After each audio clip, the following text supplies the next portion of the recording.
हाँ जी, स्वागत है ਤੁਹਾਡਾ ਸਾਰਿਆਂ ਦਾ ਸਾਡੇ YouTube channel exam study with job alert ਤੇ। ਸੋ ਇਹਦੀ ਅਪਡੇਟ ਤੁਹਾਡੇ ਨਾਲ ਸ਼ੇਅਰ ਕਰਨ ਜਾ ਰਹੇ ਹਾਂ। ਪੰਜਾਬ ਦੇ ਵਿੱਚ ਜੋ ਕਲਰਕ ਲੇਖਾ ਅਤੇ ਕਲਰਕ IT ਦੀਆਂ ਵੈਕੈਂਸੀਆਂ ਆਊਟ ਹੋਈਆਂ ਸੀ ਤਾਂ ਇਹਦਾ ਟਾਈਪ ਟੈਸਟ ਦੀ ਮਿਤੀ ਜਿਹੜੀ ਐਲਾਨ ਕਰ ਦਿੱਤੀ ਗਈ ਹੈ, ਜਾਰੀ ਕਰ ਦਿੱਤੀ ਗਈ ਹੈ। ਵਿਭਾਗ ਵੱਲੋਂ ਨੋਟੀਫਿਕੇਸ਼ਨ ਜਿਹੜਾ ਜਾਰੀ ਕੀਤਾ ਗਿਆ। ਸੋ ਕਿਹੜੀ ਤਰੀਕ ਨੂੰ ਟਾਈਪਿੰਗ ਟੈਸਟ ਹੈ ਜਿਹੜਾ ਉਹ ਲਿਆ ਜਾਣਾ ਇਹਨਾਂ ਪੋਸਟਾਂ ਤੇ ਪੂਰੀ ਜਾਣਕਾਰੀ ਤੁਹਾਡੇ ਨਾਲ ਸ਼ੇਅਰ ਕਰਦੇ ਹਾਂ।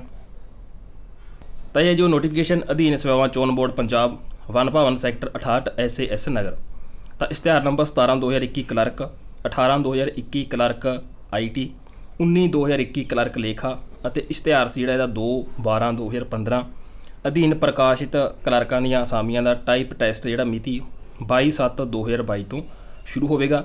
ਇਸ ਟੈਸਟ ਸੰਬੰਧੀ ਡਿਟੇਲਡ ਸੂਚਨਾ ਬਾਅਦ ਦੇ ਵਿੱਚ ਬੋਰਡ ਦੀ ਜੋ ਵੈਬਸਾਈਟ ਹੈ www.punjab.government.in ਤਾਂ ਇਸ ਤੇ ਅਪਡੇਟ ਹੈ ਜਿਹੜੀ ਕੀਤੀ ਜਾਏਗੀ। ਸੋ ਜਿਨ੍ਹਾਂ ਦਾ ਵੀ ਇਹ ਟਾਈਪਿੰਗ ਟੈਸਟ ਜਿਹੜਾ ਹੋਣਾ ਹੈ ਉਹ ਆਪਣੀ ਹੁਣੇ ਤੋਂ ਤਿਆਰੀ ਸਟਾਰਟ ਕਰ ਦਿਓ। ਸੋ 22 ਤਰੀਕ ਤੋਂ ਟਾਈਪਿੰਗ ਟੈਸਟ ਹੈ ਜਿਹੜਾ ਸਟਾਰਟ ਹੋ ਰਿਹਾ।